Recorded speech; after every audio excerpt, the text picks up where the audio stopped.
with neighborhood villages and to hear the voices of all of these leaders in our field. As I was thinking about how to start this evening, I just thought about, why are we here tonight? What's the point, and what brings us here?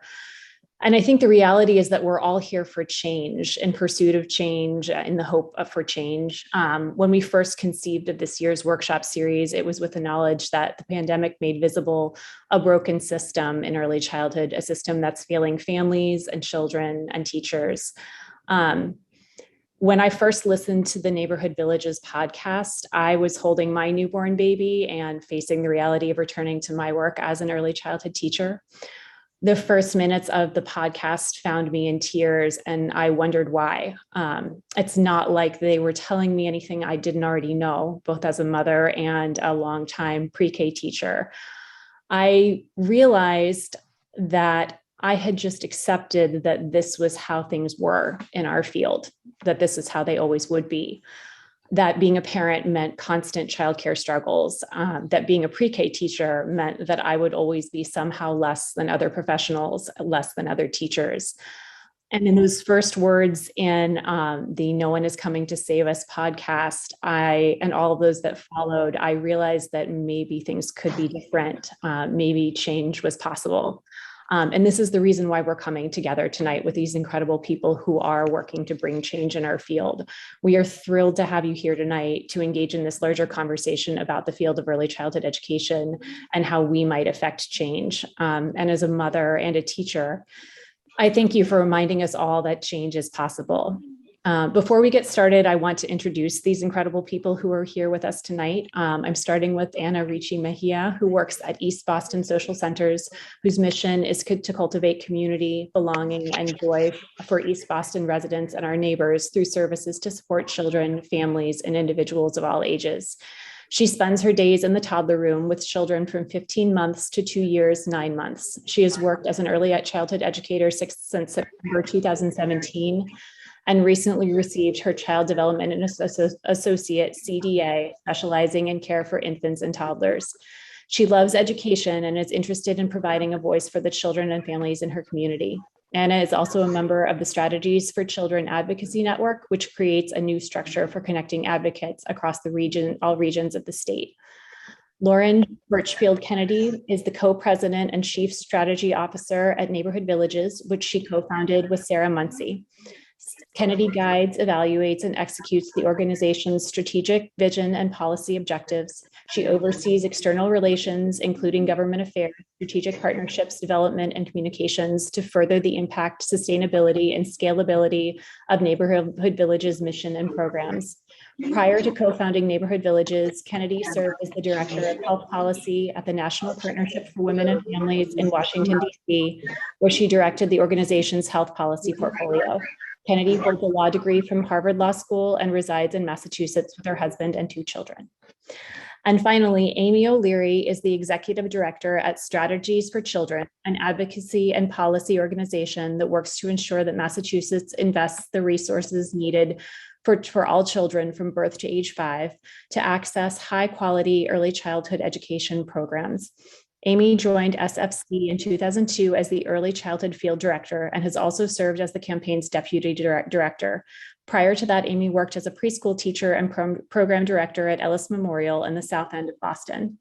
In March 2017, Amy was elected president-elect of the governing board of the National Association for the Education of Young Children and served as president from June 2018 to 2020. She serves on the adjunct faculty at Boston University, Wheelock College of Education and Human Development, and Cambridge College.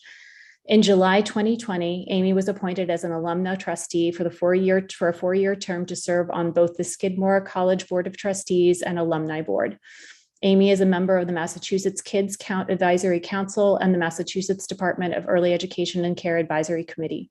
Amy also serves as vice president on the board of directors of the Children's Investment Fund in Boston. Amy earned a Master in Public Administration degree from the Sawyer Business School at Suffolk University. She holds a bachelor's degree in psychology and early education from Skidmore College.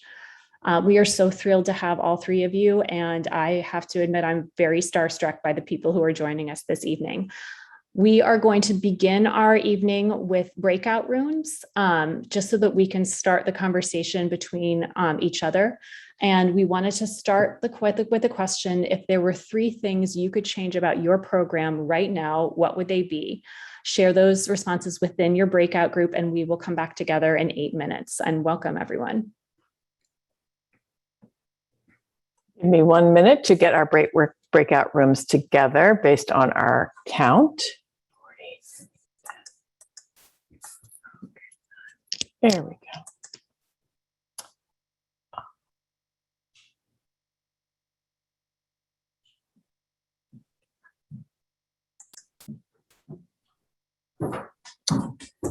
Okay, sorry. It's just going to take me a quick moment for this first breakout room, and then it'll be fast after this.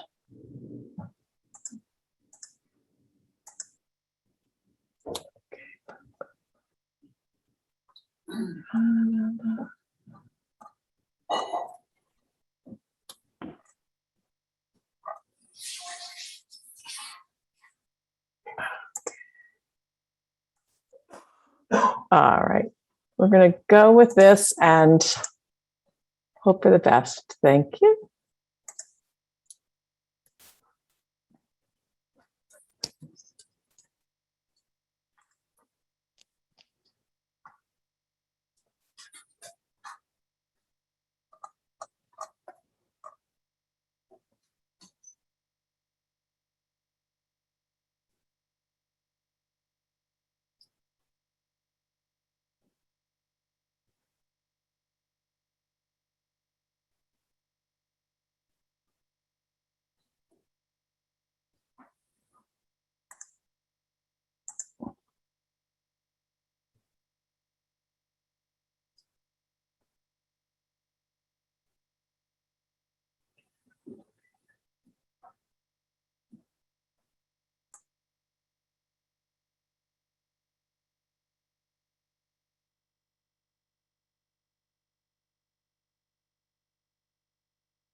Marianne, I'm going to just move a couple people in the breakout rooms because it looks like we have a couple people who are alone right now. So I'm just going to help them so they are not alone.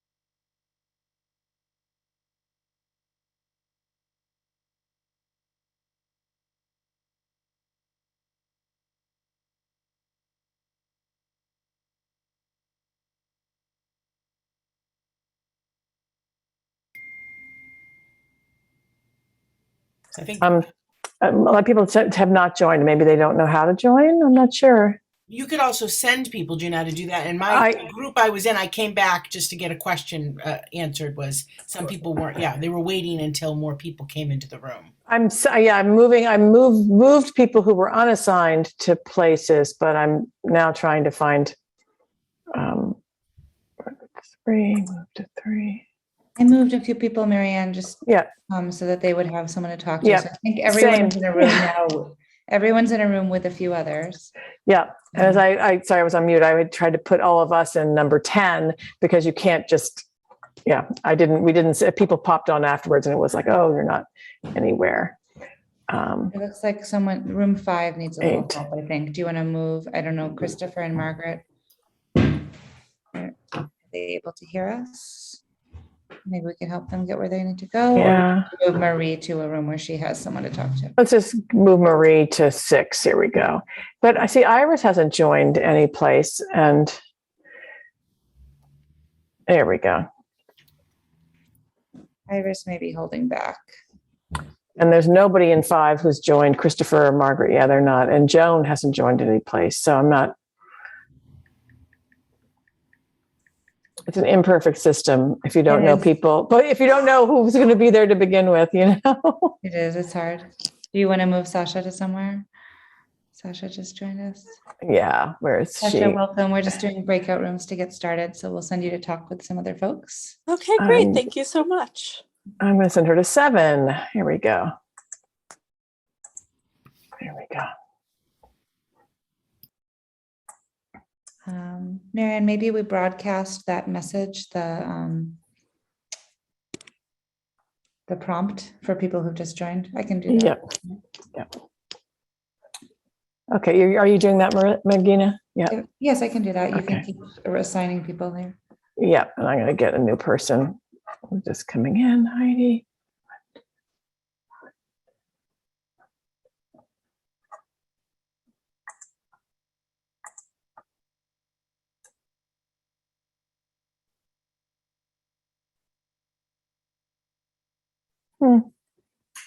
I wonder if people have, I feel as if people may have moved, gone, stepped away for a second. It's a hard time of day.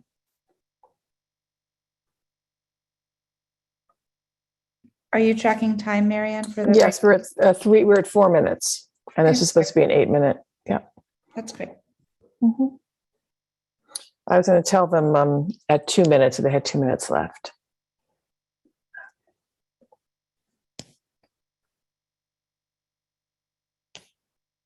Okay. I think we're good here. I'm gonna go drop in Yeah. this in one of the rooms. Okay. I think I can join whichever one, right? Yeah, you should be able to join whoever you want. Yeah. Perfect.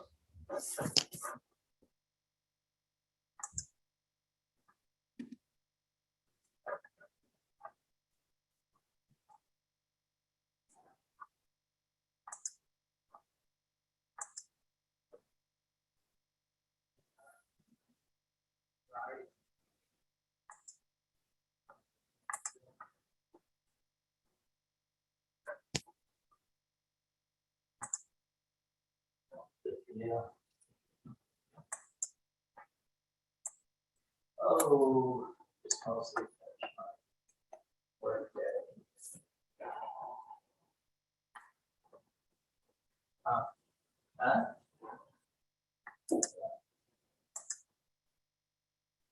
got posted today.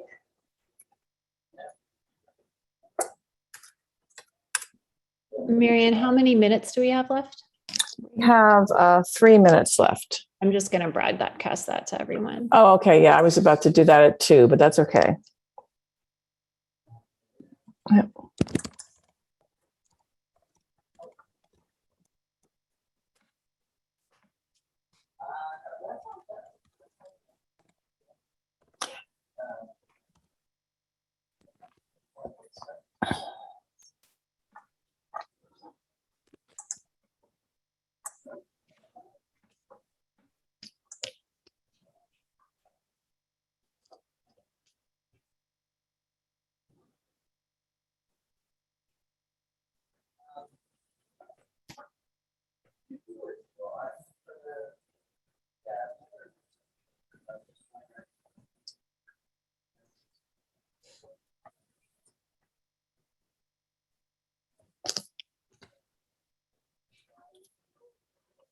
Okay.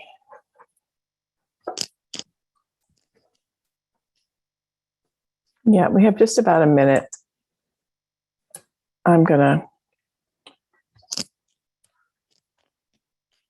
just gonna not broadcast, but I'm gonna do the close all room thing, Stana, so that they know that there's a minute left.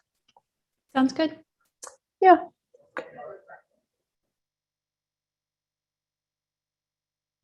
And then I'm going to do a little housekeeping with the groups to even them out. A lot of people didn't join. I don't know why. I don't know where they are, but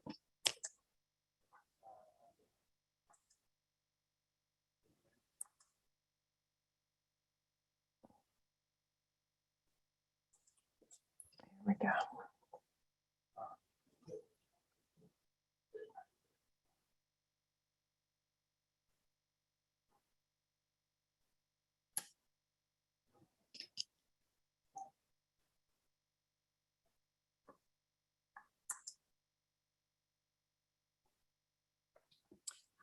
Hi, Peggy. We're just coming from a first activity and everyone will be back in this main room in just a minute.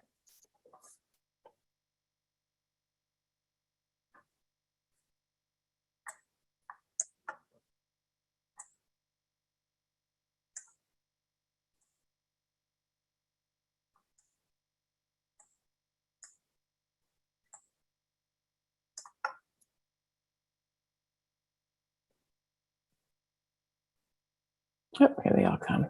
Excellent.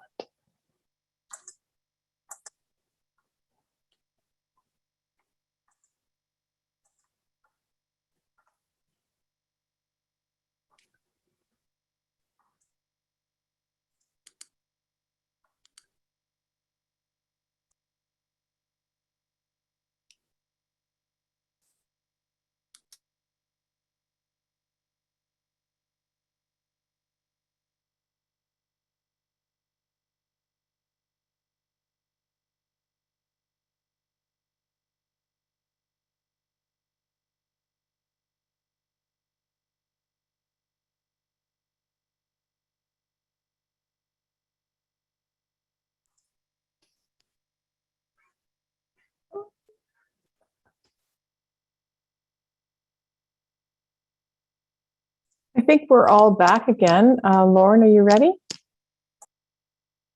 Yes. All right.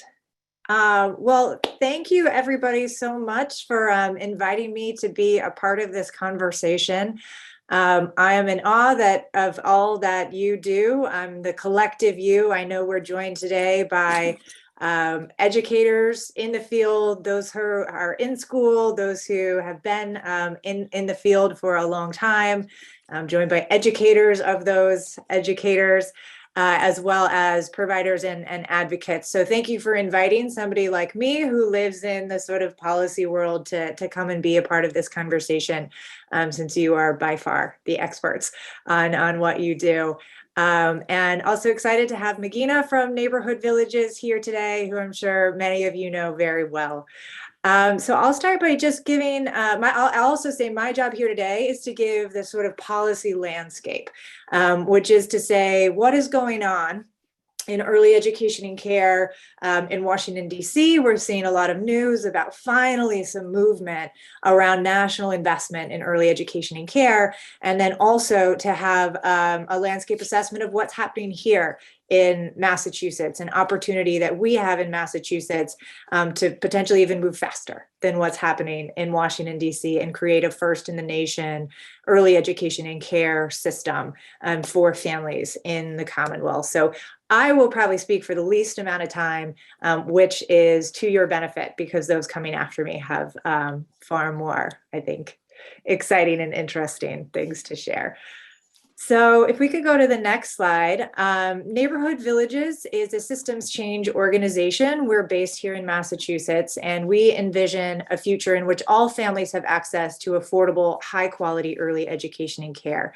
And in service of this vision, we advocate for early education and care policy, and we also innovate and implement scalable solutions that address many of the challenges facing early education and care providers, inclusive of educators and the families who rely on them. So I'm here wearing our policy hat today to talk again about some of the landscape shifts and changes that we're seeing right now in this moment.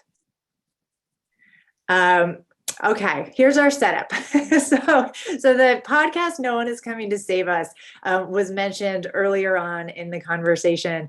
And for those who may not have heard of this or had a chance to listen to it, I will drop a link in the chat later on. But what is exciting is that after really a lifetime, maybe a history of a country of underinvestment in early education and care, we are standing on the goal line of transformative change, which is to say we've written the policy. It's introduced in the halls of power. There's there's a bill in Congress in Washington, D.C., and there's a bill in the Massachusetts State House under consideration for creating entitlement programs for families. And an entitlement program means that every family, every child has a right to early education and care. So as we think about how we understand an entitlement for K-12, we'd like to apply that same model to early education and care, and that's what these two bills present. And I say 50 years of inaction, and I'll mention this in a second. But in 1971, we stood at a similar goal line. We had a bill in Congress in Washington, D.C., that would have created an entitlement program for early education and care, and it was vetoed on December 9th, 1971. So in 2 days, we will literally be on the 50th anniversary of when we came this close and took a turn in the wrong direction. And so what I'm excited also about this conversation and what Amy will lead us in is a dialogue and a workshop on how we make sure that that doesn't happen again. So if we could go to the next slide. I wanted to start this conversation about a landscape assessment by actually taking a look back, facing our history and understanding how it is that we got to where we are in this moment, so that we can take a sort of mindful look at why we've written these policies the way that we have, and to again engage dialogue on where do we need to go further. Are there places where we need to be rethinking some of the approaches taken in these bills to make sure that we don't repeat history and in fact, right, change it and move in the direction that we should have been going for a long time. So how did we get to where we are in terms of early education and care in the United States? Fundamentally, I think a good hard look at how slavery has played into how we think about early education and care provision, how we think about the caring of children. Today, our early education and care workforce is predominantly women of color. And because of structural racism built into our early education and care system, we find ourselves today in 2021 paying teachers, paying you little more than minimum wage.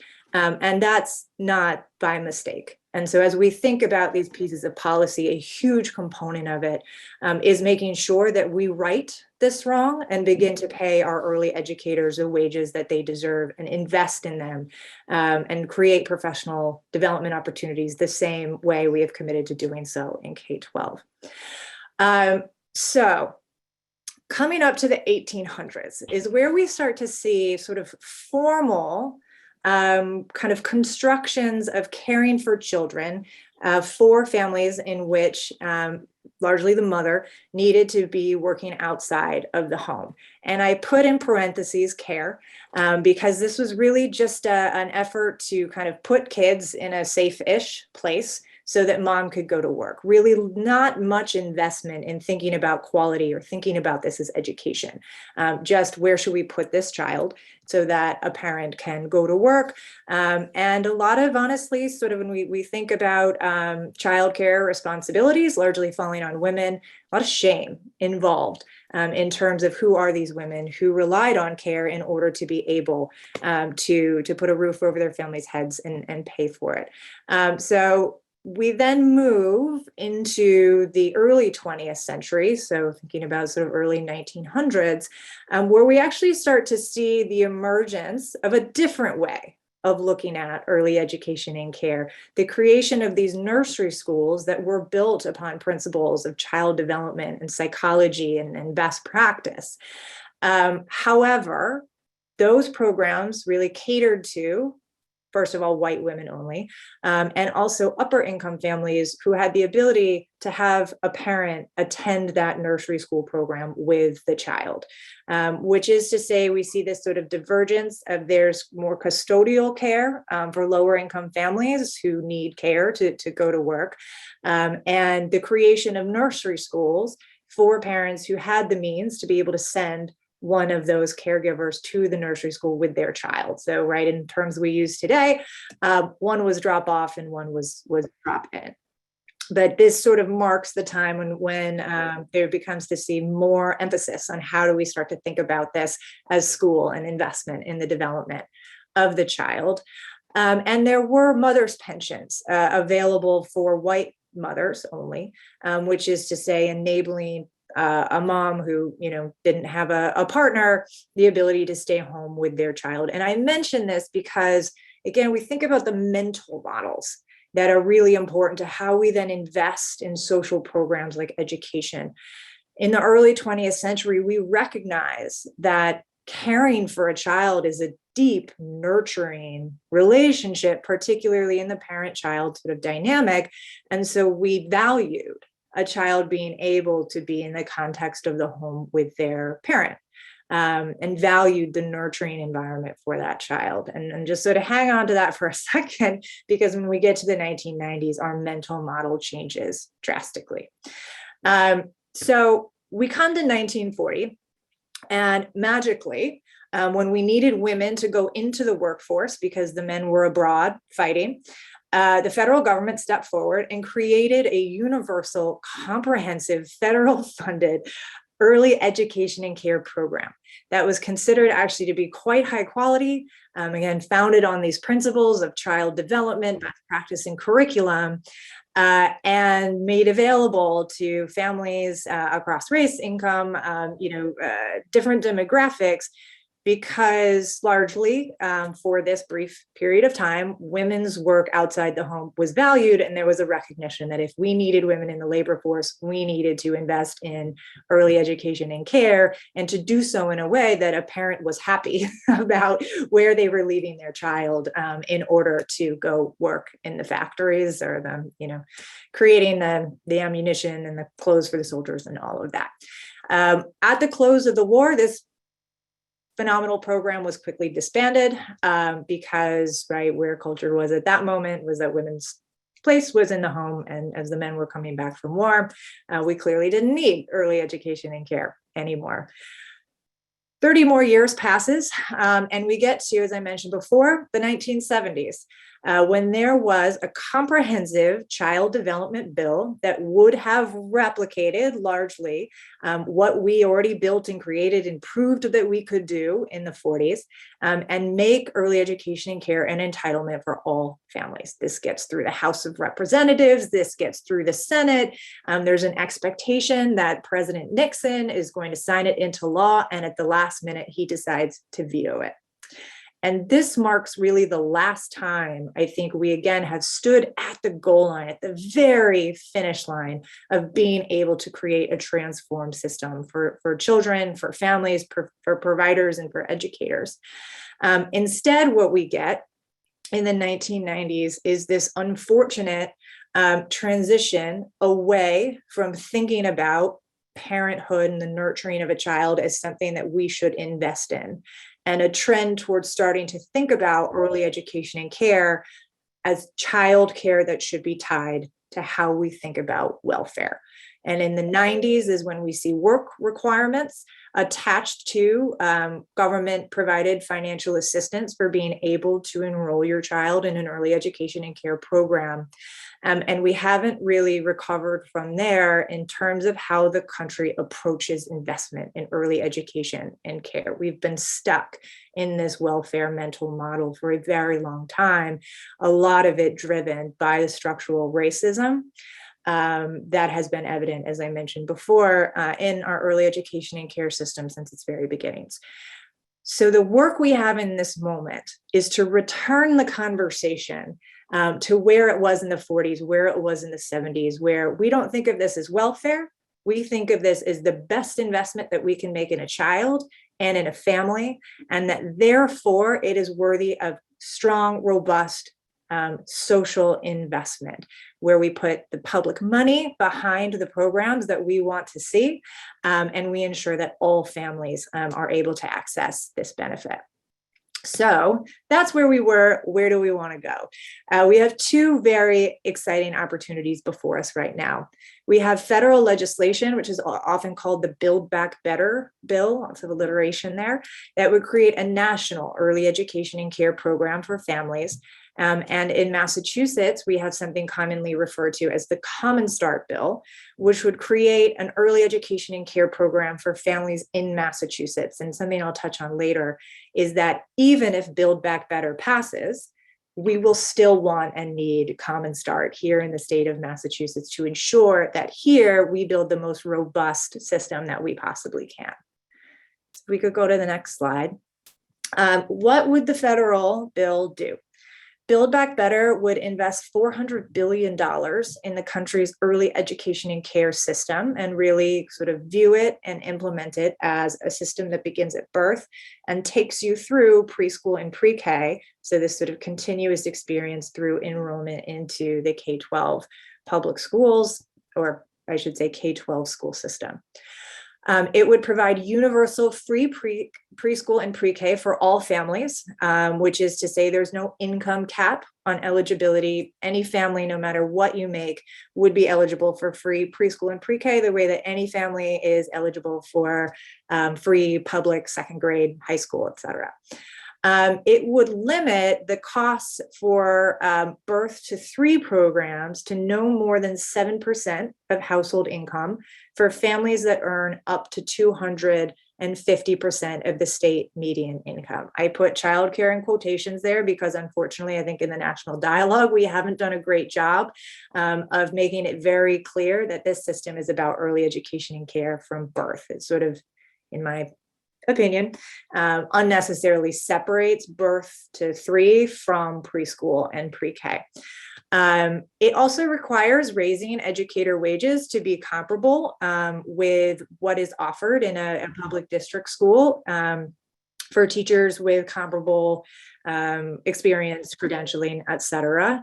And it would require a state to use a new calculator for the true cost of offering high quality early education and care. So one fundamental problem with our system right now is that the state underestimates the amount that it costs a program in order to offer a high quality program. And so when a program enrolls a child on financial assistance, that program often will lose money on that child with respect to how much it actually costs them to provide care. So it's very important that we change how a state estimates the true cost of care so that we build into that model, raising educator wages, creating professional development opportunities, and the ability of programs to invest in their curricula, in their facilities, and all of that, and to make sure that this financial assistance now provided by the state reimburses them for the whole and not just 75% of it. And finally, what the federal bill does is create the entitlement, the benefit. And then it leaves it to each individual state to write a plan for how that state will implement it, within the boundaries of, say, the state of Massachusetts. So if we could go to the next slide. Just to kind of put some of this in perspective, what the Build Back Better law does, again, is sort of create this sliding scale fee of what families would pay. If you make less than 75% of your state median income, you pay nothing. And from there, we apply this progressive sliding scale. And for families up to 250% of state median income, we expect that they'll pay no more than 7%. And so I used Massachusetts as an example here, where you can take a look at the monthly co-payments that a family would pay when we look at the income bracket that they fall in. And the estimation is that for most families, we would be cutting the cost of enrolling your child in an early learning program by half, which is phenomenal. So we could go to the next slide.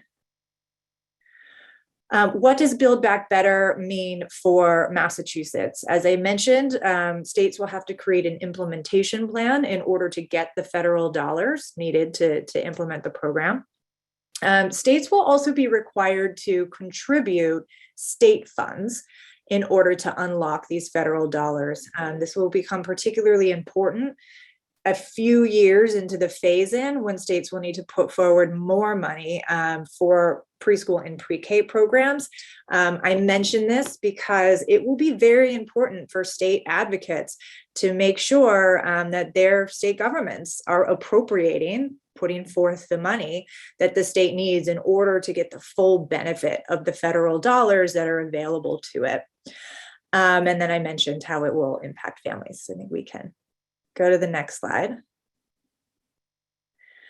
and Common Start. So this is the Massachusetts legislation. And I know I'm kind of going on and on and on and on. So if anybody does have questions while we go through, please, jump in, raise your hand, put them in the chat, because I'm happy to answer them as we go along in the presentation. Common Start really follows a lot of the same principles that Build Back Better does. Our bill would make care free below 50% of state median income. And from there would be, again, this progressive sliding scale of no more than 7% of household income.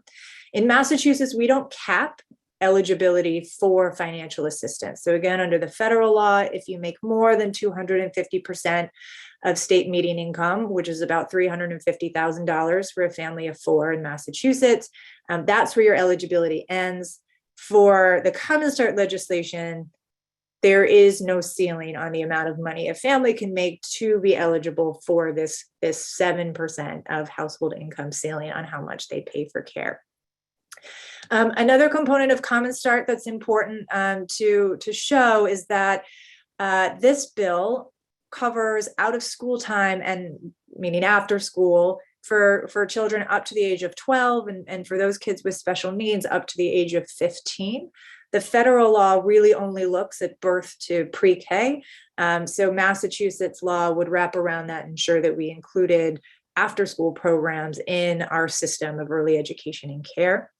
The bill also requires raising of educator wages, and it provides a very significant opportunity for programs, an early education and care center, a family child care provider, to take funds directly from the state and use them in really sort of a grants-based manner, something quite similar actually to how we've seen Massachusetts have packaging the federal stimulus funds through the ARPA bill and get them out into the field as grants. And we've heard from programs for a long time that having funds flow directly to them in this grants-based format finally provides the flexibility that they need to invest in their educators, to invest in their facilities and improving the quality of their programs, because it really invests in their capacity. Family financial assistance gets at affordability, making sure that families can access programs. What we don't want is to continue the system as we have it today, where then programs are very much, if not 100%, reliant on enrollment to have revenue come in. This direct to program funding creates a relationship in which they will have funds to preserve their capacity, even if enrollment fluctuates. So we could go to the next slide. What I have here, just again, as we think about what does it mean to raise educator wages, I just give UPK, the Universal Pre-K program in Boston, as an example of what the pay scale looks like. If you are a lead teacher, an assistant teacher, a program director, et cetera, that when we think about what are early educators paid who work in non-public school classrooms, it's significantly less than what we see presented on this chart here. And so I think, an exciting way to think about the importance of advocating for Build Back Better and for Common Start so that we can get to something that looks much more closely to what we see here in terms of the salaries that we commit to paying our teachers.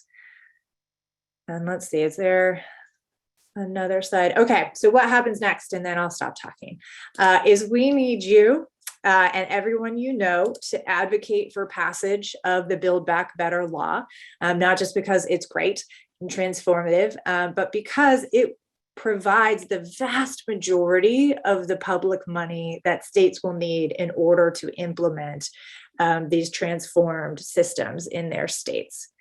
If you are here in Massachusetts, which I think many of you are, we need you to help us advocate for the Common Start bill here in Massachusetts.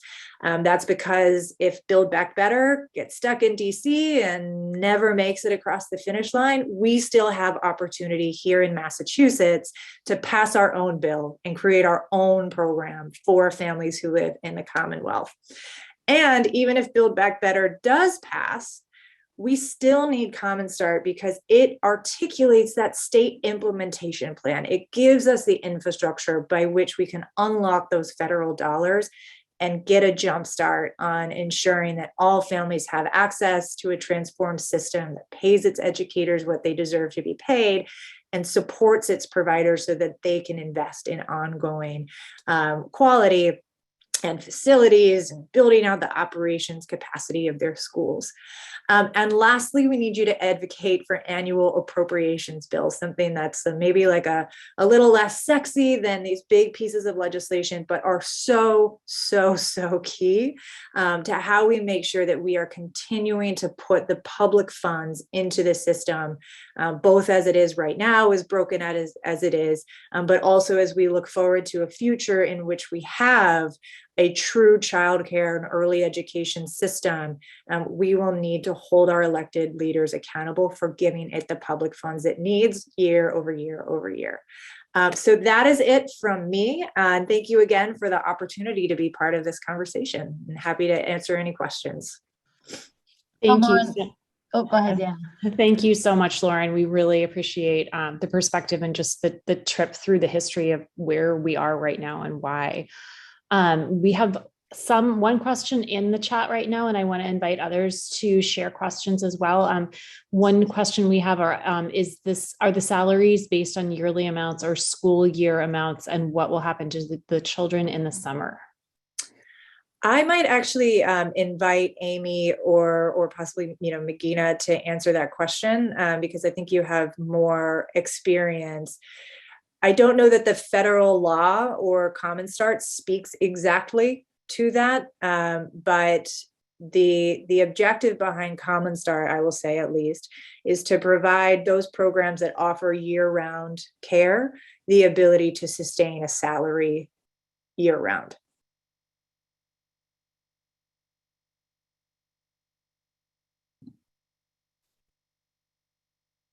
I don't know, Amy, or if others want to add to that, but I think it's also then important to consider if a child is perhaps in a public school program as a 3-year-old or a 4-year-old, that the Common Start bill looks at the summer, looks at the before school and after school time, and layers on that added benefit to the child and the family. So going back to, why would we need Build Back Better and Common Start? I think that's a great example of saying we actually need both in Massachusetts. So we make sure that we hit the entire school day. The entire work day in calendar year. Amy, do you want to respond to that too? I can talk about it more when I do my advocacy piece. So, but Magina, if you have anything to add. No, just I'm looking at that question in the chat of what will happen to children in the summer. And I think that, both of these bills don't change the school year for children. Right. They build on what we already have in the childcare system. So children will still go to school in the summer. And what we're trying to do is really raise early childhood educator salaries in all kinds of programs. So those examples Lauren showed from the UPK, the Universal Pre-K program, those are decent salaries. That's what we want across the field. I hope that helps to answer your question. We have another question here. Do you have suggestions of good ways we can advocate for the passage of these bills and encourage others to do so as well? And I think specifically, this is more a personal one. How does a teacher who's in the field every day, what does that look like? And how do we make that feasible for teachers? I will say, I think that is a great transition to passing the baton to Amy, because the answer is yes, we have lots and lots of suggestions, many of which Amy will cover in her presentation, and particularly how teachers and educators can get involved in those efforts. I'm noticing that you all did have a breakout room that you wanted to do in between the two. Do you want to go ahead with that? Or Amy, would you like to get started? I can incorporate it in, and then we can have the final breakout at the end. Okay, great. Sure. Well, thanks, Lauren, for that, and for Corey for that good transitional question. It's so important to understand the context that we're sitting in, and the opportunities we have in the future. And so we'll shift to this Advocacy 101 part of the evening. It's so great to see so many familiar faces, some people who I've known for a long time, and some who I've just meeting. So it's great to be here tonight. My colleague Marissa Fear is here as well, and we'll be monitoring the chat. And this is a little bit more about strategies for children. We were founded in 2002 and have recently gone through a bit of a strategic direction planning process. Our competencies will remain the same, but we really have really thought a lot more about how we are building power within the early education and care field, especially with an advocacy and policy lens. And we'll talk more about opportunities as we go on. But just for your what night is this? Tuesday night inspiration, that we believe that you can change the world, that all the skills, gifts, and talents that you use to support young children can be used right now where you're sitting to lead. The most important part is that you have to believe, and as Lauren talked about, we need to believe in ourselves and be willing to think differently about the future. Somebody has asked, one of the questions is like, what is one of the biggest barriers of all of this progress? And part of it is the fear of the unknown can make us sometimes be our own worst enemy, where we aren't willing to kind of step out, and there's reasons for that.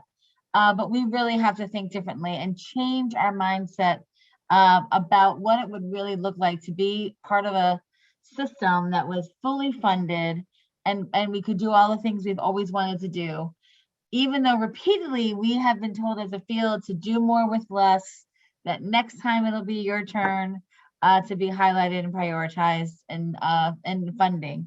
And we believe that now is the time.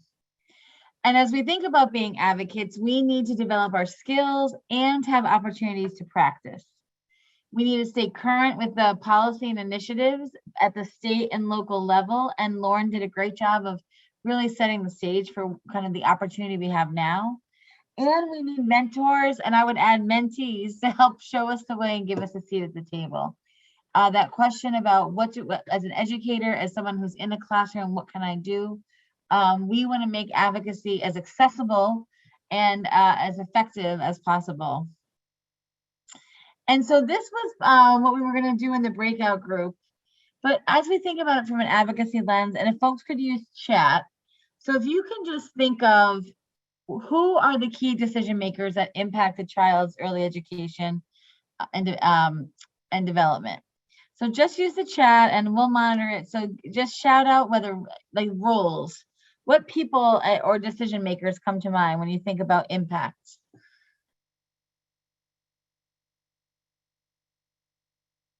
So who's making decisions? So obviously the federal funding, as we heard from Lauren. Who else makes decisions? City and state representatives, right?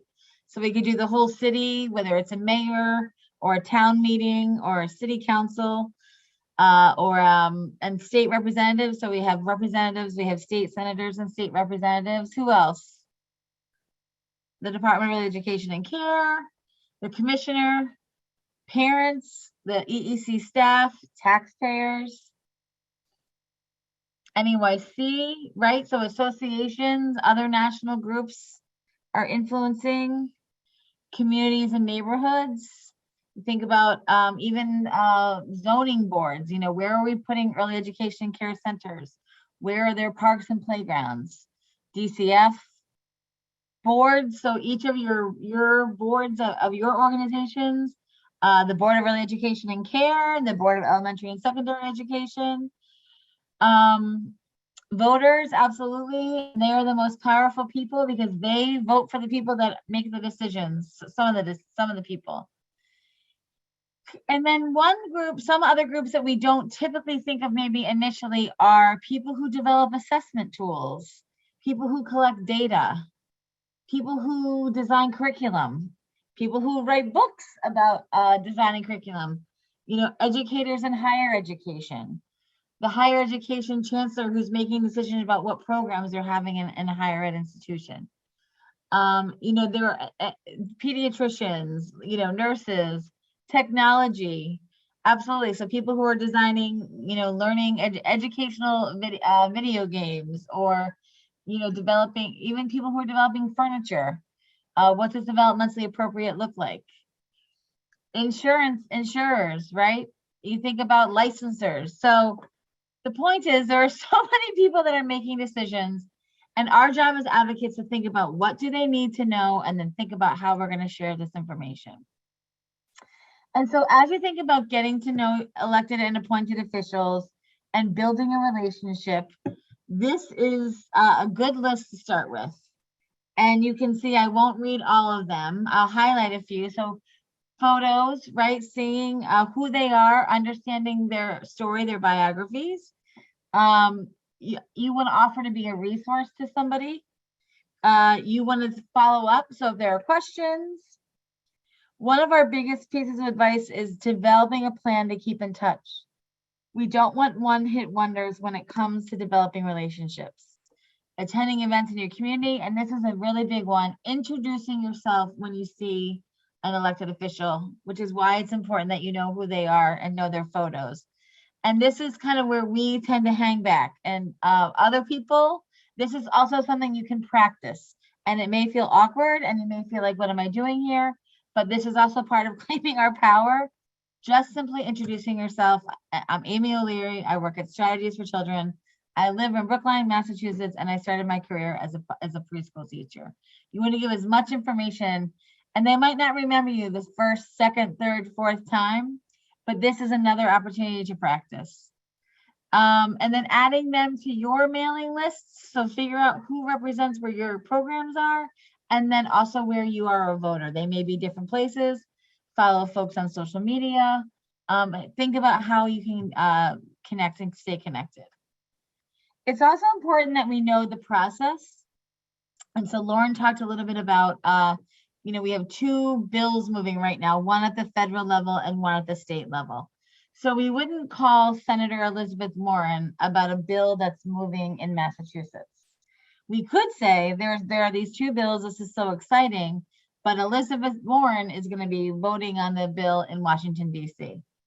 So under whether it's the legislative or the budget or elections are another great opportunity to connect and get to know folks. Be sure you know who to contact about what. Again, like and this is about who's making the decisions. Understanding that. Connecting with groups. In Massachusetts, we have so many groups that are wanting to support people who are doing the work and connect you with elected officials to support you with information and opportunities to practice. And most importantly, not being intimidated. We know sometimes it feels like our voice doesn't count. It's other people's jobs to do this, but we know we have to be the folks advocating because we are the experts. You also want to think about, as you're getting to know elected officials, as you're looking around your community, some of these things to consider. One is asking questions. Sometimes, we have an expertise that might be in a classroom or about what NAOIC standards, connect to developmentally appropriate practice and quality. But if we don't understand something, we need to be brave and ask questions. And really, anybody can learn all of how government works and who's making decisions. But really being intentional, making sure that you have accurate information. And this is another opportunity where we can be warriors of truth and try to get to better understand situations. We have seen, especially in the context we're sitting in, where we still are, watching COVID cases tick up, watching programs having to make decisions about, what to do around supporting children and families. Making sure that we have accurate information is really important. Thinking about equity, and then thinking about how we're going to change our practice. How are we going to be a little bit more braver as advocates?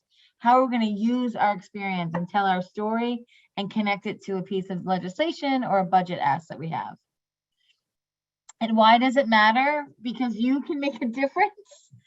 Because we know that people working together can change policies and laws. I really want to reiterate what Lauren talked about, that we have these two opportunities here on the week of the 50th anniversary of the veto. And we have come close in other opportunities. We also know that people who are running programs, who are teaching in programs, are stressed. They are working so hard. We have a workforce crisis like we've never seen. And this is hard work. So you might think, I can't do one more thing. I can't sign up for, I mean, the fact that we're all here till 6:30 tonight is important to acknowledge. But we want to figure out how we can support you to think about how to integrate this. You don't have to do every single thing, but how do we help building the power, which comes with taking action? Most importantly, policymakers need your expertise. Policymakers, we heard recently on one of our calls that they're generalists. They know a lot of things. They need early ed experts to help support them. So you're smart, powerful leaders for children. You're the content expert. Be a reliable source. This is very important, that if you share something, you want to make sure that it's accurate.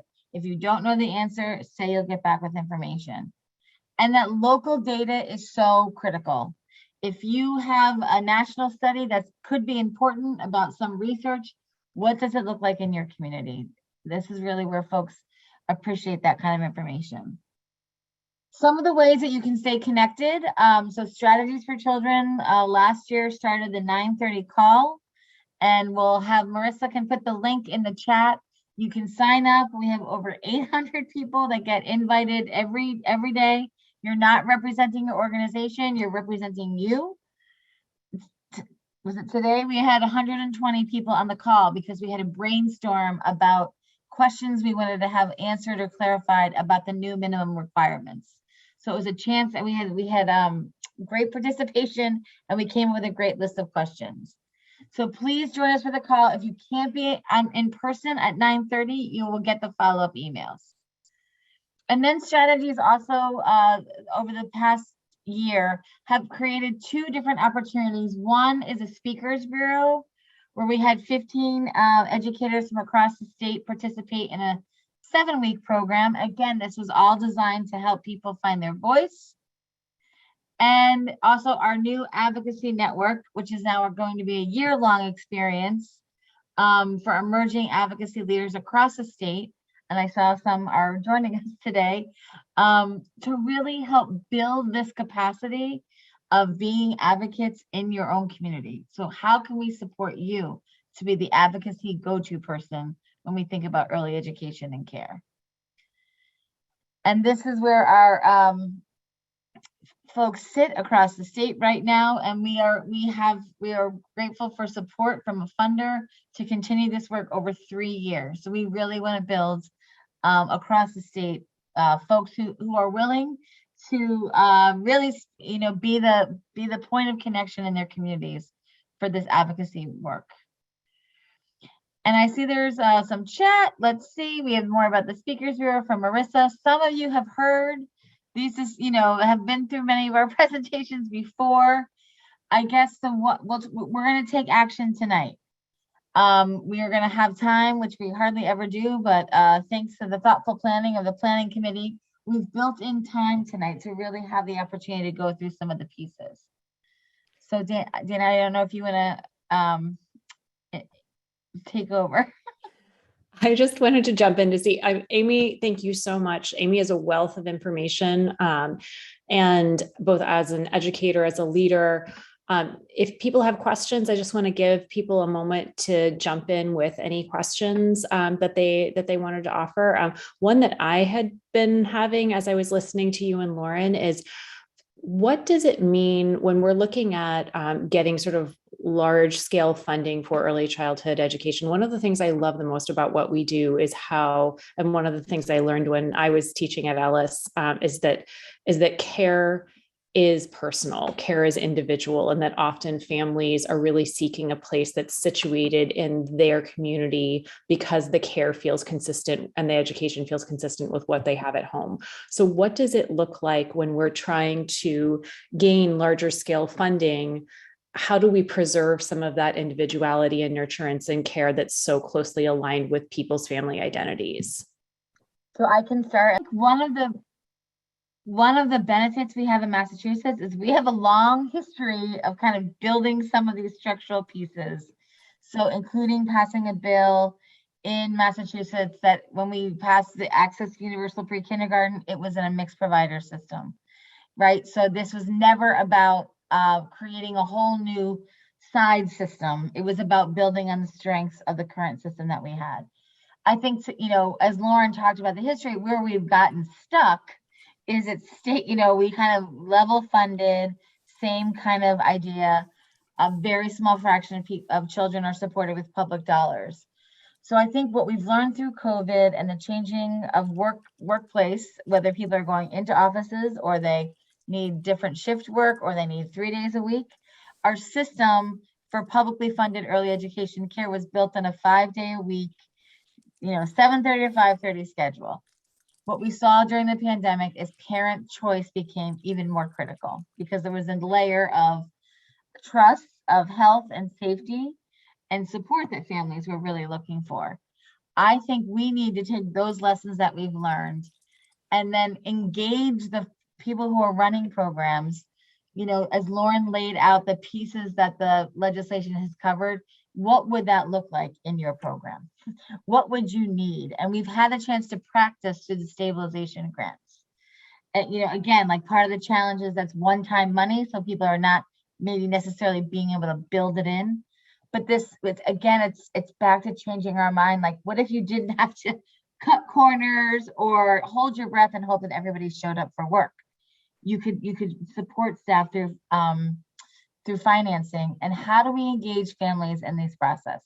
We used to say that organizing parents of young children is hard because once they go into the next level of education, you kind of forget about what it felt like to be paying $20,000 for infant care.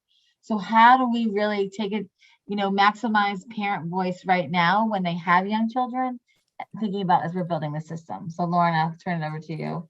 Yeah, I think the only thing that I would add is when I mentioned that the federal bill does this as well, but I think that the Massachusetts bill is a bit more robust in how it does it. This direct to program funding that Amy was talking about, that is so key to helping to build out a really comprehensive system that preserves our mixed delivery model and also incentivizes more providers to go into the field, to open family childcares, to open center-based early learning programs, particularly in communities that have been underserved. So 53% of Massachusetts was considered a childcare desert before the pandemic. And then we know the pandemic has right, we've not recovered from it in terms of the capacity of our providers. So thinking through how funds flow to programs is really important, so that we put the right incentives in place, that somebody who's maybe always wanted to run an early learning program says, okay, I can go open that program in Roxbury, or I can go open that program in Western Massachusetts, where we don't have enough providers to meet the demand. And also it's how we give providers the funds that they need to be able to offer wages to educators that make them, sort of competitive employers. And then, the last thing I would know about the director program funding and adding incentives is, yes, we need more providers to enter the field, and we need to recognize that providers who serve vulnerable children or children with special needs, recognizing that they will need additional funds on top of, whatever a baseline is that most or all programs are eligible for. And so that direct to program funding also serving as making sure that programs are reimbursed for the full cost of care, and also incentivizing programs to really reach out to enroll children with special needs. Again, those are some of the really important pillars that we need to put in place when we think about reforming our delivery system as a whole. Looks like we have another question from Peggy. Hi. I'm Peggy Martelak. I'm in Greenfield, and at Greenfield Community College, I'm the chair of the education department here. And so I have a question about educator preparation and how educator preparation is being positioned and supported, and is a point of advocacy for particularly degree attainments within the field to align with the compensation ask. and who is working with EEC as the Department of Early Education and Care as they work on the state's certification and credentialing levels. And that's one question. And then a short other little piece. I see when we looked at the Boston, the pre-K Boston chart we looked at, thank you. She was showing, as assistant teachers, it was showing an associate's degree or a CDA. And I'm just really curious, there's a lot of talk and a lot of work around this idea of a CDA. And is that equivalent to an associate's degree? That this may not be the forum for that, but I just want to put that out there because I think this idea of how are we positioning the idea of educator preparation is really an important piece that sometimes might get lost in all of the other very important pieces to this work. I'll say I was on a call earlier today and someone from New America they have written a brief about Build Back Better and where higher ed fits in that, Peggy. So I just got the link, so I'll make sure I get that to you. And I think you're right about the conversation. And I think Commissioner Sam is also thinking both short and long term about, we have an opportunity now to support the fields. And I know, we discussed the new minimum requirements and how do you support, but also keep an eye toward, we need to kind of deliver on this promise we've been talking about for decades about having a career ladder, having a salary, having a salary scale. So one of the interesting things that's come up for me is when you think about our system right now, where so few public dollars are supporting it, what does that look like for the future of how you match up dollars and salary scales? And we've seen this with people kind of as they see all these legislation proposals, like, well, what does that have to do with me? And what's it going to look like for me? So I think the higher ed piece has to be part of it because, as you said, it's so connected. And so I think there are opportunities in the state. I don't think it's going to be like a one and done decision.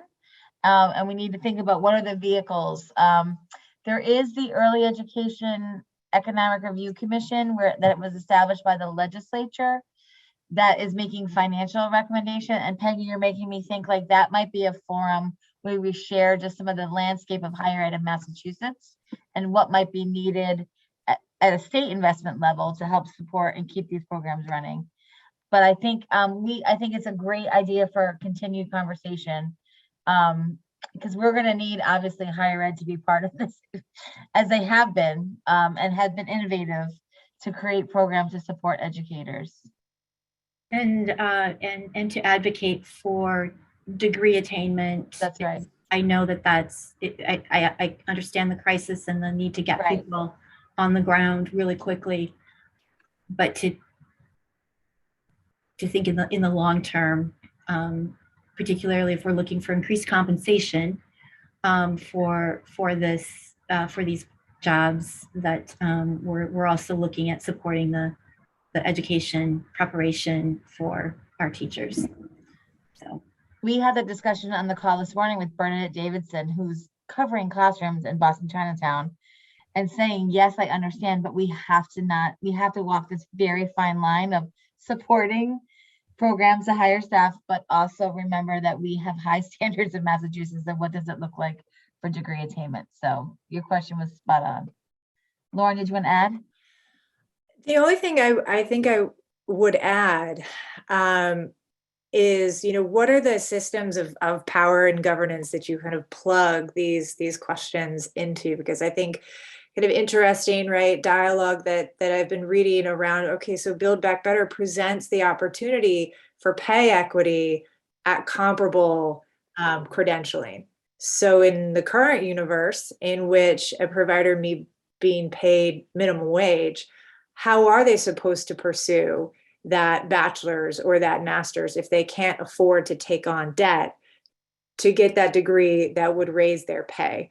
And I think there's an important element of sort of just storytelling and breaking it down to that actual lived experience of the educator saying, thank you, President Biden, for making it possible for me to be paid more. and turning your advocacy to whether it's a congressperson or whether it's a state administrator and say, now, how are you going to make it possible for me to actually attain that benefit? So I don't know that that entirely makes sense, but I think that's a body of work that educators could play a really important role in and say, we definitely want this benefit. It should be in law. How are you going to work with us to make sure that where the field is right now can as quickly as possible make it to this pay scale that we see for UPK, or even better than that.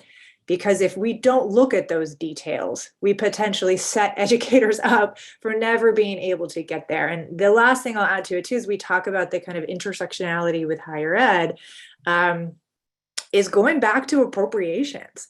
There are line items for higher ed that we could advocate for to say, okay, great. Right now in Massachusetts, community colleges can apply for grant funding from the government that allows them to offer CDA classes for free.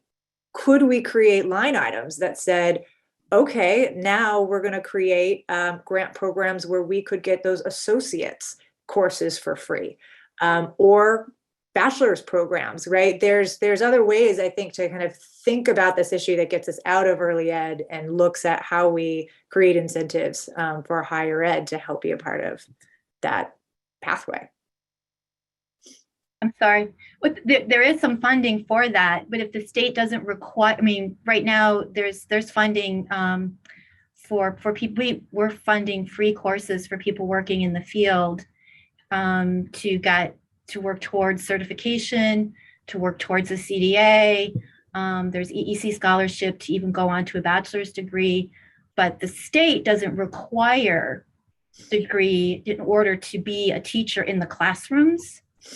So there's no incentive to get that degree unless that's going to be accompanied with perhaps higher compensation. Right. So it's always this kind of like this catch-22 where we're sort of chasing the two things around and around in a circle. And of course, my concern is that the qualifications to be an early educator will suffer in terms of in the short run, and we'll lose the opportunity to incentivize degree attainment in the long term. I don't know if that makes sense, but yeah, and I think probably we're saying basically sort of the same thing in terms of where we want to be.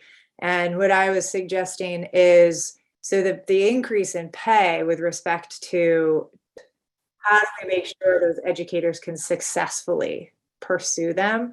And that's sort of where I was saying the state funding that is providing scholarships for bachelors. Let's beef that up. Let's create more opportunity to do that so we can, kind of have that impact at scale and make it possible for educators to pursue that degree attainment goal. We have a lot of great questions in the chat, but I want to make sure we leave enough time for our incredible teacher, Anna Ricci Mejia, who has joined us from East Boston Social Centers. So I'm going to suggest that maybe we go ahead with the interview and her talk, and then maybe come back to the questions in the chat afterward. That sounds great. So Anna, welcome. Lauren and I are going to interview you. We have shared questions with Anna. So Anna, as we get started, can you first tell us about yourself and what motivates you in your work and to advocate for early education and care? Thank you. I work at the East Boston Social Centers in the toddler room with children from 15 months of age to 2.9 years old. I've worked as an educator since September of 2017. I speak and write fluently in 3 languages, English, Italian, and Spanish. I love education, and I know this is an important time in a young child's life. I read a quote once that said, research shows the first 5 years of the most important for brain development. And this means early childhood educators are basically brain architects. It was written by board teachers. I love this quote. We as early childhood educators lay the foundation for these children that we work with each and every day by reading to them, doing art activities with them. We open their eyes to new ways of expressing themselves in a fun, safe, and nurturing environment. East Boston is a very diverse community, and I would like to be the voice for children and their families in the community. I understand the immigration experience coming from parents who immigrated to the United States from Italy. The immigration struggles can be very hard and frustrating, but children should not have to miss out on quality early education due to immigration status. Thanks, Anna. And we talked a little bit about the advocacy network. Anna, is there any way you can move your camera so we can see your beautiful face? There you are. So I talked a little bit about the advocacy network, and you shared that you are working at East Boston Social Centers now, that both Strategies for Children and Neighborhood Villages is working to support. So can you tell us a little bit about what you've learned or about through the advocacy network program, and what's your plan or your goals over the next year? I have learned many skills in these past couple of months with the network. I've learned one of the most important things that I've learned is in order for changes to be made, they're going to take time, but also the voices of educators that work with these children daily need to be heard. A couple of projects that I wanted to work on is healthcare for educators to make it more affordable, maybe a subsidized plan, and also increasing access to scholarship opportunities or a way for employers to pay or reimburse tuition by merit, or if they have a certain number of employees taking classes, if the employees maintain a GPA of 3 or higher, the companies could be compensated. I would like to work on something like that. And so when you, I'm going to go a little off script, but when you have the time to do that, what does that mean to you as an educator so that you have this opportunity? What does that mean? Well, I know I would like to go further in my education just for my own benefit, but I know that the more I learn about this field, the more it'll benefit the children, and that's what's most important here. And so what advice would you want to share with educators who are wondering about who are interested in advocacy and wondering, like, what's the next step? What do I need to do? Make your voice be heard. Even the smallest of idea can come about, and it can create a solution or resolve other things, and we can make changes. That's great. I'll turn it over to Lauren for the rest of the interview. Great. So I was hoping you could talk a little bit about the professional development and coaching opportunities that you've experienced through the partnership between Neighborhood Villages and the East Boston Social Centers. And for the rest of the group, by way of background, Neighborhood Villages, one of our programs we call the Neighborhood, is we work in partnership with a collective of 5 early education and care centers in Greater Boston. One of those 5 centers is the East Boston Social Centers. And the way the partnership works is that Neighborhood Villages offers some centralized supportive services to our 5 partners, and professional development support and instructional coaching is one of those services. I've taken many classes through Neighborhood Villages and the Career Pathways program. I was able to also recently obtain my CDA, and it wouldn't have been possible if these programs didn't exist. Well, we are so happy to hear that you had a good experience and were able to achieve the goal of the CDA. That's always really exciting for us to hear. And I think the last question that we have is, what would you tell policymakers about the importance of providing free professional development and professional pathways programs, the importance of providing scholarships so that we're really supporting early educators being able to reach their educational goals? I think policymakers need to know that teachers are not motivated enough to go on with their education or other professional development because of our low wages. But I think myself personally, if things are offered where either we can get reimbursed or go for free, more people would join it. For myself, it's more for my own benefit, but I think for others, it would be just good all around because we're teaching these children and they're going to be our future. All true. I see in the chat just one question that was asked about how do family childcare providers fit into degree attainment? And one thing I just wanted to throw out there to the group is that the Department for Early Education and Care offers 2 programs that support degree attainment as well as kind of supportive coaching for providers, including FCCs. So FCCs are very much eligible to participate in EEC's Professional Pathways program, which is one of these on-ramps into being able to pursue your CDA and then stack those credits so that you can be on your way to an associate's and a bachelor's. And FCCs are also eligible, right? Since many times the FCC owner is both the teacher and the administrator and the owner all packaged into one incredible superhero. The department also offers a training in business management called Business Management Training. And so I just also want to note that FCCs are able to participate in that. And that's also offered for free. Anna, we want to thank you. We've talked a lot about practice, and this was an opportunity for you to practice on a Tuesday night in this sharing your story. So we really want to thank you for that and for rolling with the technology challenges and making it work. Many of us have learned some workarounds, which you certainly have. And I also just want to acknowledge Justin Pasquarello, the executive director, who is with us, who put some lovely reflections in chat. But just what it takes from leadership, structural leadership, because Anna is the leader as well, but what it takes to really support the professional development, you know, to think about being advocacy, what it means to really provide the platform and the opportunities for folks that are working in organizations. And it may look different in different organizations, but that we are all in this together to think about how we can, you know, have opportunities for people to practice. So I see you, Justin. Hello.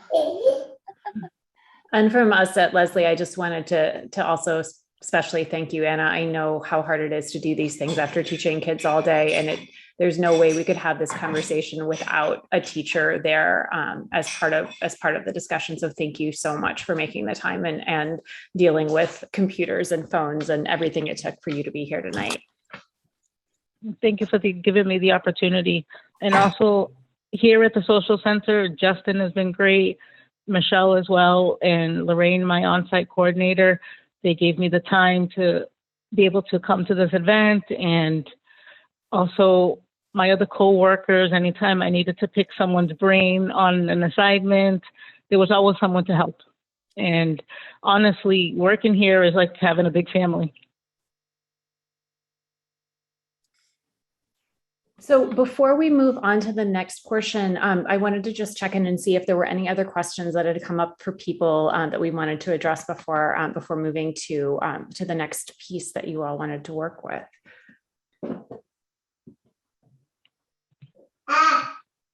I'm sorry, I have a small friend who's joined me here and is making a little noise.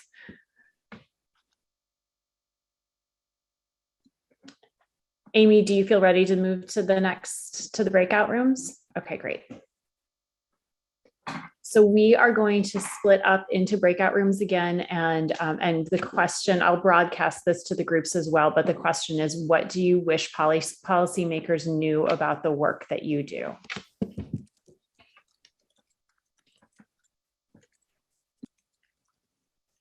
I'm going to open the rooms in just 10 seconds. I'm just moving some people around.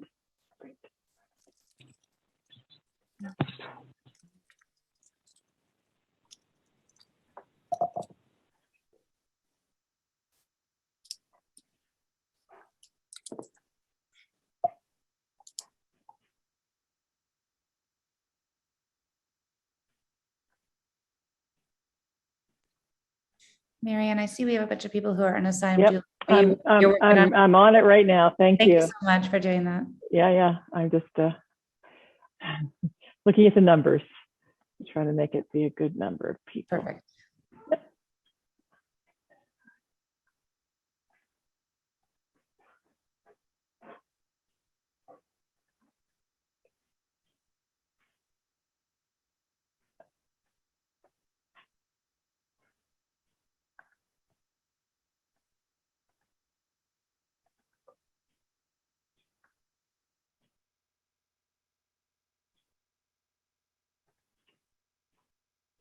Some people have not joined their room, so I'm kind of moving them around to be with people who were there. Oh, Mary Mendez is here. Isn't that great?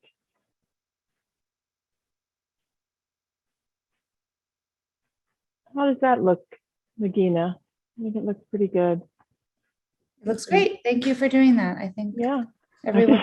I had moved a lot of people around, then some people had to drop off, and then Yeah. Yep. I think this is good. Thank you. yeah, Everyone who's actively participating as a group.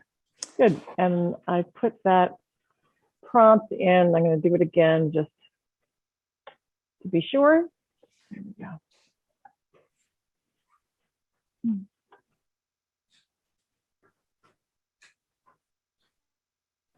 Are you at work then? Me? Yeah. Oh no. Well, I mean, what do you define as work? I am. Well, I wasn't sure if you worked at a school, if you were working at a. My children's artwork. Yeah. I'm at my house, and It could have gone either way, right? You could have worked at a center that looks like a school, or looks like a house. I mean, yeah. This room was actually our classroom during the pandemic, so I guess it's a little bit of both. I know, it's really quite something, isn't it? I'm going to go check in with one of the groups. Sure. And you're keeping track of time. Are we on track in terms of our time? We are actually. We're very good. Very good. Okay. Yeah. Because we want to make sure we have time for folks to actually do the finding their legislator. Right. Yeah. We caught up on time, which is excellent. Okay. But I think. Okay, I don't know if we're gonna need a full 10 minutes to be in these breakouts, actually. Right, it was only 5 minutes we were supposed to be in it anyway, so we have just 3.5 minutes left of it. Okay, so. perfect. Yeah, good. Okay, I'll just pop into one and then. Okay, great. And Joan and Alana and Kara and Anne and Peggy, are you here and looking for a breakout room, or are you just gonna stay where you are for now?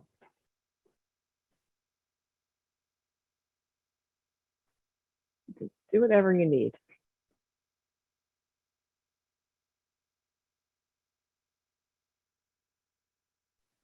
Hi, Joan. Would you like to be in the breakout room? Okay, that's fine. Everyone will be back in 3 minutes.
The group will be coming back in just 55 seconds.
Hi, everybody, and welcome back. Amy and Lauren, I didn't know if you wanted to invite people to share some of their reflections or how you might want to harvest some of the conversation that we were sharing. Sure, it'd be great if people, as we think about kind of the next step. So first telling us, what do you wish that policy knew? Maybe we can use the chat too, Amy, if people can pop some of their ideas there. But this is an opportunity to practice also on coming off of mute and sharing what you wish they knew. I'll share if that's okay. Sure. As a refresher, my name is Josh. I work at a preschool in Waltham for 3 to 5 year olds. And I shared that I think policymakers, no matter how much we share about what we do or what we're going through, they won't know it until they live it. So I think the way to get them to know what it's like is to literally have them live a day as a preschool teacher.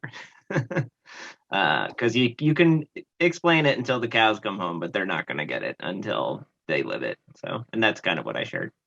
Great. Thanks, Josh. I'll jump on after Josh. We're in the same group today. I'm Katie Merrill.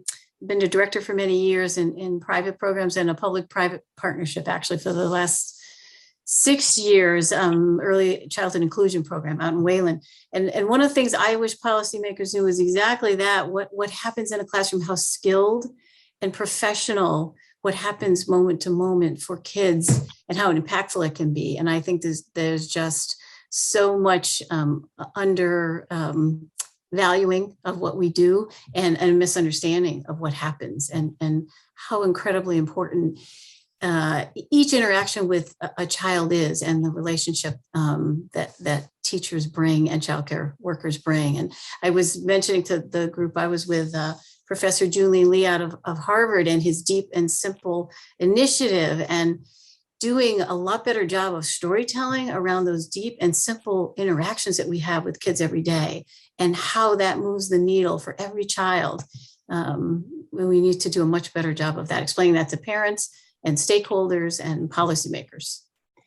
So one of the things to add to that would be an invitation to come to your program, not for a photo op, not to read a story, but to, even just spend the morning. But then there would have to be an important component of explaining, like, this is what's happening right now in the block area. Or I've just made 7 judgment calls while I'm also monitoring the bathroom and trying to think about, how to help support a child who I know is struggling right now. So being really explicit is what I hear you both saying about kind of really what does it mean to be a day in the life of doing this work. Thanks to both of you. Maybe 2 more, and we see some things in chat too. I can share. Oh, sorry. So we're also going to reframe our language and we're going to stop saying sorry. You can say, excuse me, but those are the voices that we hear in our head. So Elise, why don't you go ahead? Excuse me. There you go. I would like policymakers to understand that the social emotional role that we play in a family's life can change the trajectory for that family forever. And the relationship formed in early childhood programs just have a deep impact on the life of families. And Elise, what would make that come alive?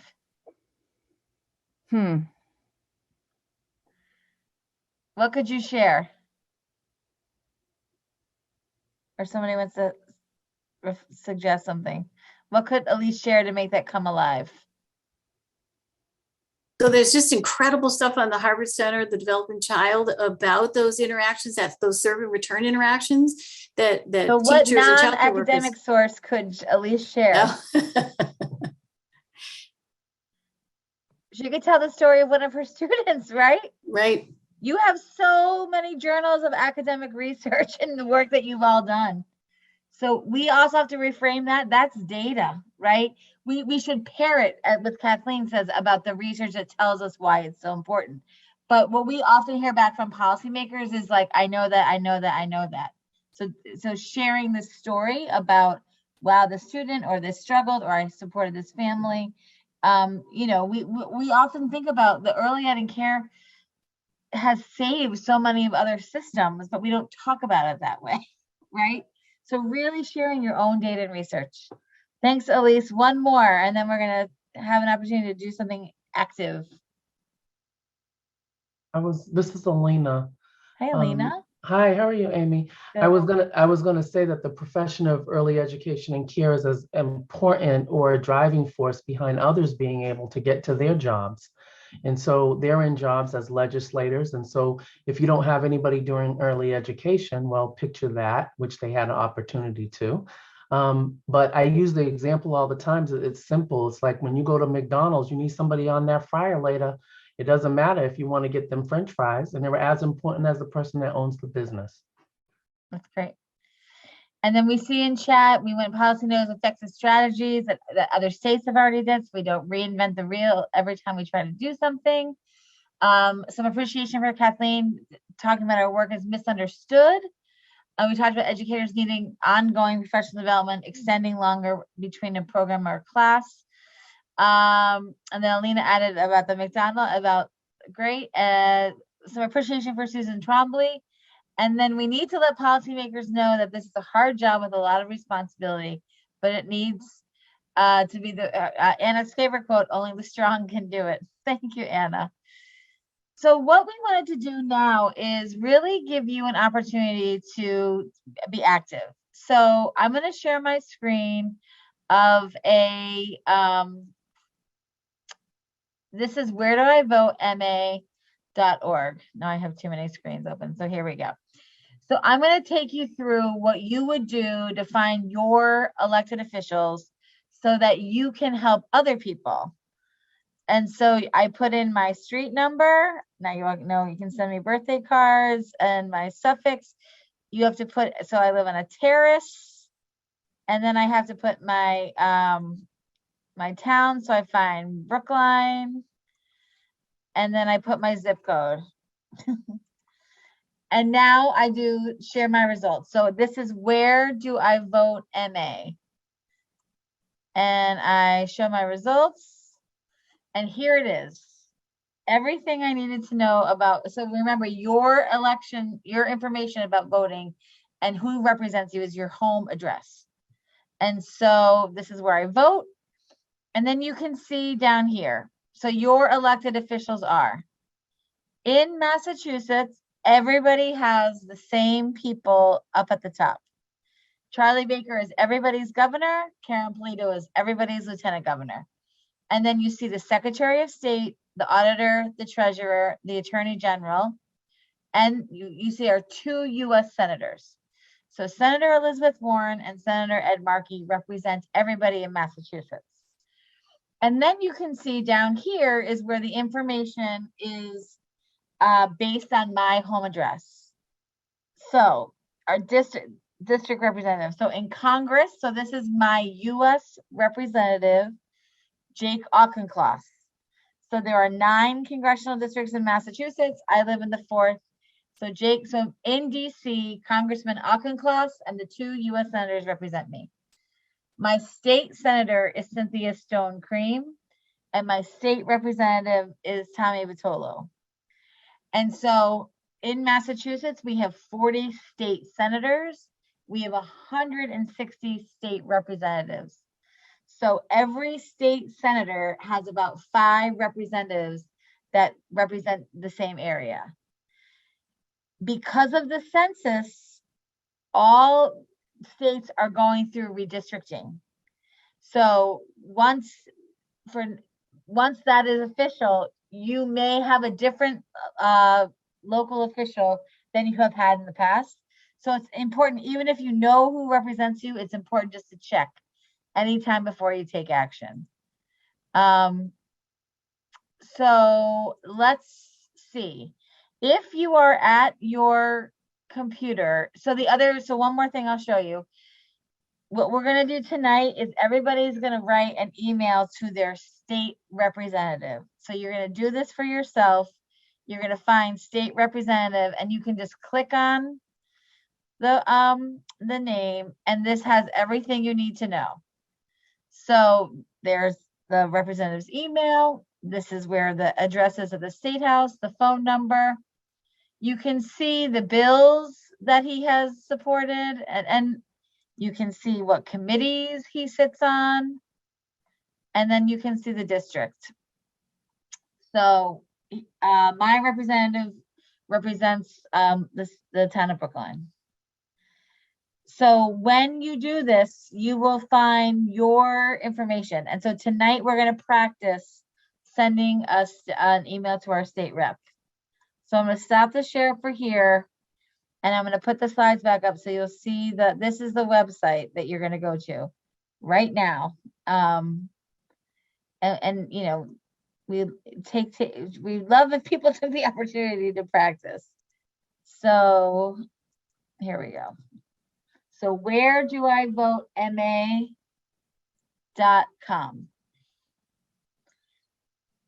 Oh, thank you, Sue. And it's in the chat too. Magina's ready to be brave. And so once you complete the form, find your state representative. And then why don't we first start by people putting in who they found in chat so we can just confirm.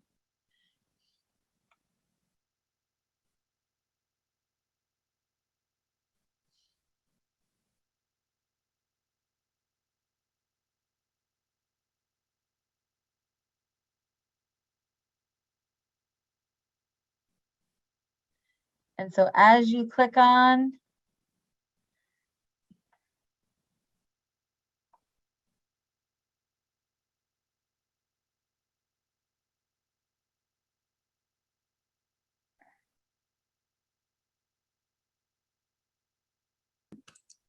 What would you like us to post, Amy? Like who your state representative is. So we State can just make representative. sure that everyone's going to email the same person.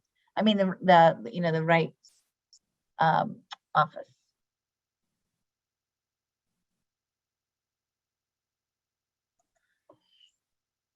Okay. So Josh, Ayanna Presley is your US. Let me go back here. Ayanna Presley is probably where my Jake Auchincloss is. So go down to Josh where you see state representatives. Dave Rogers, Sickle, Bradley Jones. So Catherine Clark is rep. So Marianne, your state rep is Sean Garvely. Watch out for autocorrect. Trisha Farley Bouvier in Pittsfield. Jay Livingstone. Okay, Josh got it. Elizabeth Malia, you got it, Josh. Okay, so you can even see who on the call has some. Oh, we have two, Representative Govea, 3, Dave Rogers, Stephen Altrino. So this is a great opportunity. You just got to check that you make sure you can see how it can be complicated because we use some of the same words to describe different levels. So it is very complicated. Liz Miranda, that's right, everyone's on track. So Jamie Eldridge is your state senator. So look for the state representative. And same with you, Corey. Pat Jalen is your state senator. So see if you can see where your state representative is. Sean Dooley, Steve Owens. And now, once you have found your state representative, click on their name so you can see their page. So you'll see their, the same way that I showed you Representative Vitolo, you'll see their email address. You'll see Lisa's in Virginia. We can find out. Yep, everybody, you got it, Corey. Uh-oh, Marion's doing fixing the internet near the shot. And so get a feel for your state representative. And then we're going to practice. You're going to send an email, and it doesn't have to be a paragraph. It can be 3 lines. Dear Representative Owens, my name is Heidi Bailey. This is what I do for work. I'm interested to hear more about your support for early education and care, or whatever kind of, if there's a specific, if it's early intervention. I would love to set up a time. Now you're on it. I would love to follow up with you. You can think about what your action wants to be. You can either ask them for a meeting. You can ask them to send you more information. You could look, you could ask them if they support the Common Start legislation. The Common Start legislation had a hearing on November 23rd. You might even want to just ask a question like, I'm curious to better understand what will happen next with the Common Start legislation. That's another good opportunity that you're asking them for their expertise, and then they can get back to you with an answer, and then you can say, well, that's great. Gives you time to prepare. There is a number. Go ahead. I was just going to answer the I'll same. put that in the chat right now. I can actually answer it, funnily enough. Okay, there you go. For me. Yeah, the Common Start legislation in the House is H605, and in the Senate, it's S362. Maybe you could put that in the chat too, Lauren. That would be helpful. And I actually did this a couple of weeks ago, so I'm going to put in a little, like 2 sentences of what I sent. Oh, great. Sorry, my daughter is providing. The other thing is we need to put up the Common Start co-sponsors. Of course, can't find it. Here we go.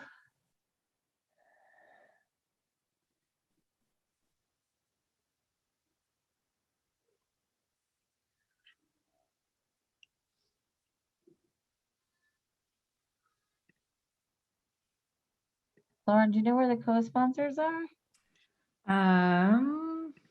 We can probably just go to the bill. Yeah.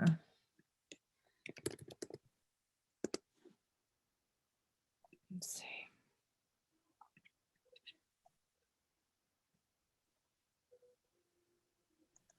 How's everybody doing?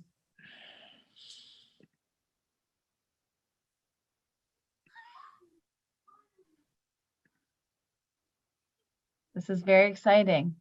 I think this is awesome. Having Magina's dreams come true. It is. Remind us. I think the other thing to remember is, so you're going to send an email. You're going to probably get an automatic response. That's going to say, what will it say, Magina? I'm sorry. It'll say like, thank you for your email. I represent the community. You might get an auto response. They're talking about their district, because if Magina, who's your rep again? Bradley Jones. So when Magina emails Bradley Jones as a constituent, that's different than Amy O'Leary emailing Bradley Jones, right? I can still share information with the state representative, but Bradley Jones really is going to think about what Magina says, because Magina lives in the district. Okay, thanks, Lauren. Yeah. Amy, I see there's Valerie's asking, what's a good subject line? That's a good question. What are people coming up with? I mean, when I sent that one, I put in, please support the Common Start legislation, Bill H605. So you could do something like early education is critical, something, more, if you don't want to just talk more about the issue. I'm an early educator and love what Subject I lines do. too, if you really want to go all in on a bill, it can be like vote yes on Yep. H605. Sometimes things. I think that's of people emailing, like, I mean, that would be great, but if so, a bunch of folks had Representative Govea. So if she gets 3 emails tomorrow, her staff's going to be like, "What happened last night?" Is there some sort of a Leslie Innovations session that? But it's really important that your voice matters. And yes, there are different ways and times where we need lots of people to show up, but this is just about building the relationship right now for you. I know that everyone's going to be needing to move on for the evening, but I wanted to just, Amy and Lauren, I have one last question. When you're getting that, when you get that auto response, what do we do next? When we get just the what would be the next step? Do you email again? What's the next, what would you do next? You'll probably hear from a staff person, right? So the auto should come right away. Then you might get an email from a staff person. You might get an email from the elected official to say, "Dear Dana, thank you so much for your email," and then they will answer. Sometimes it can feel like a form, like they might need to do more information. If you have a very concrete ask, they'll say, "Yes, I'm a co-sponsor of Common Start." So it will vary by office, but give them a little bit of time to respond, especially because they're also working remotely too. Lauren, any other advice? I would just say never forget that these people work for you. And so if you send an email and you don't hear anything, send another one. And if you don't hear anything, pick up the phone and call. I think what's so great about Amy's program and other resources that are out there is, it's helpful to have like a little script. And so if someone picks up their phone and says, "Hi, you've reached so-and-so," you can ask questions like, "I'd like to talk to the person or the staff member who handles early education and care in your office." And that can be a way to get connected, not just to kind of like info at Amy O'Leary for State Senate, but to actually get connected with Magina Baker, who's her staff person. And then you have a personal email of somebody that you can pepper with questions until eventually somebody will respond to you. The last tidbit would be, you should never feel like you're imposing on somebody else. These elected officials and the staff members who work for them, they work for you. They need to be held accountable by you. And so you should never feel like because you sent one email and no one responded, you have to stop there, send 5, pick up the phone and call, and make it clear that you expect somebody to be responsive to the question you've asked. And I know Dana has some closing remarks, but as she's speaking, if folks could just put in chat one word about what that experience felt like. So Dana, we'll turn it over to you. I just want to thank Amy and Lauren and Anna so much for being here and for leading us through this process. It's late and I know everyone's been working all day and it feels exciting and invigorating to be with you. Thank you so much for your voices. And I'm actually going to turn it over to Erica to close us out for the evening. Hi, I'm hoping you can hear me because I'm hearing noise in my headphones that they've reached the end of their day. So I want to thank you all so much for joining us. Thank you, Amy, Lauren, and Anna, and all of your team members for the critically important work that you do. I'd like to repeat one of the quotes from Amy that just moved me so much. She said, "You are smart, powerful leaders for children." And I think it's an important message for us to go out on. So on behalf of Lesley University, I'm the program director for our early childhood program. And I'm happy to be a part of a team that brings to you educational opportunities ranging from professional development to badges to certificates to full master's programs. And if you're new to us and our innovation series, I invite you to visit our website to learn more about it, to reach out to any of us about our educational offerings. And this is the first in a series of 3 workshops that we'll be offering this year. The next one, we are also partnering with Neighborhood Villages to bring you more on what does a high quality early education care system look like. And so that's going to be held in February. We'll be sending out an announcement about the date and time very soon. So thank you so much for all of the work that you do and for spending these 2 hours here with us tonight. And we look forward to continued conversations.